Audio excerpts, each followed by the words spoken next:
Obedience. Obedience may be costly, but the end result is priceless. Obedience may be costly, but the end result is priceless. Obedience may be costly, but the end result is priceless. Obedience is truly costly. Real obedience. But the end result is priceless. I'll be speaking briefly on the agony of obedience.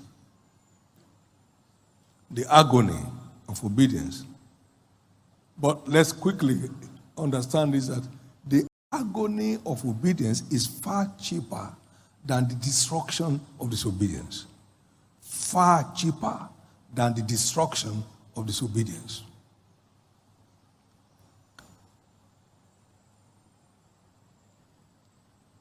Matthew 26 and verse 37 to 39. And he took with him Peter and the two sons of Zebedee, James and John, and began to be sorrowful and very heavy. That is the kind of obedience that was going through. Then said he unto them, my soul is exceeding sorrowful, even unto death. Come and say agony. Tarry here and watch with me. And then he went a little further and fell on his face and prayed, saying, oh, my Father, if it be possible, let this cup pass from me. Nevertheless, not as I will, but as thou wilt. Thou wilt. The agony of doing the will of God. The agony. Verse 42. He went away again the second time and prayed, oh, my Father, if this cup may not pass away from me except I drink it, thy will be done. Now, in Luke 23 and verse 44, Luke 22, sorry, verse 44. And being in an agony, he prayed more earnestly, and his sweat was as it were great drops of blood falling down to the ground. The same episode in the Garden of Gethsemane. Being in agony.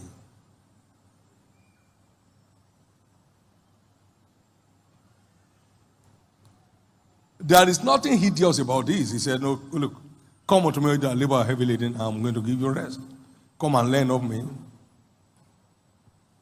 For my yoke is easy, and my burden is light, and you shall find rest for your souls. So there's a yoke in there, there's a burden in there, but it's lighter than the other side. Far, far lighter, but it's there. For the suffering of the moment cannot be compared with the weight of glory that shall be revealed. So there is something to go through here to get across there. This is what many believers hate. They wait to pass through the agony of obedience, which is the highway to our enthronement. The agony of obedience.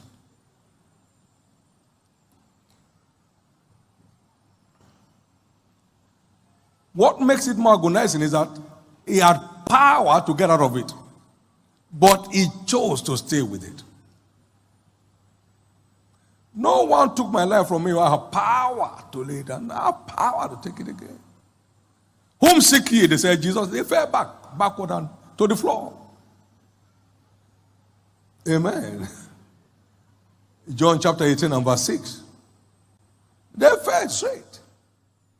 And then Pilate said, I have power to release you. He said, stop that nonsense. You have no power to hold me. John chapter 19, verse 10 and 11. You don't have the power. It's given from above, and I willingly surrender to it. You have no power. Said, thou couldst have no power at all against me. You have power. You fall to the ground straight. Now, somebody that had the power to set himself free decided to go through the agony of obedience. that will result in his eternal enthronement. Eternal enthronement. I don't know whatever was in Peter's mind, but God helped him. Jesus said, "Get thee behind me, Satan." You have just said that, "Peter, upon you I will build this church, and the gates of hell shall not prevail." So I became Satan after I gave you my boat, and I'm now Satan. I left my father and left my boat and followed you. I'm now Satan. The devil wants him to react and miss his place in destiny. The agony of obedience. Peter went forward. Can I hear your amen? No wonder I said, "Woe unto them that are ease in Zion."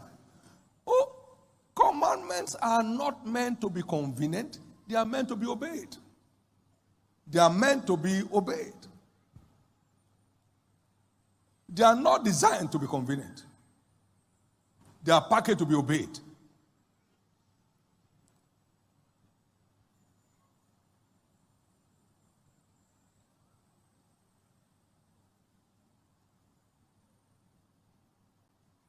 Jesus said,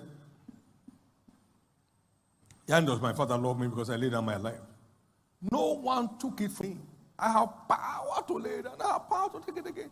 This commandment have I received of my Father." My God. John 10, 17 and 18. I have power to lay it down. I have power to take it again. 1 Peter chapter 2, verse 19 down to 23. For this is thanksworthy if a man for conscience towards God endure grief, suffering wrongfully. For what glory is it if when we be buffeted for your faults, ye shall take it patiently? But if when ye do well and suffer for it, ye take it patiently, this is acceptable with God. Now, for even hereunto were ye called, because Christ also suffered for us, leaving us an example that we should follow in his steps. Who did no sin, neither was guile found in his mouth. And when he was revived, my God, this spat on his face, they hit him in the cheek and pierced him by the side. He revived not again.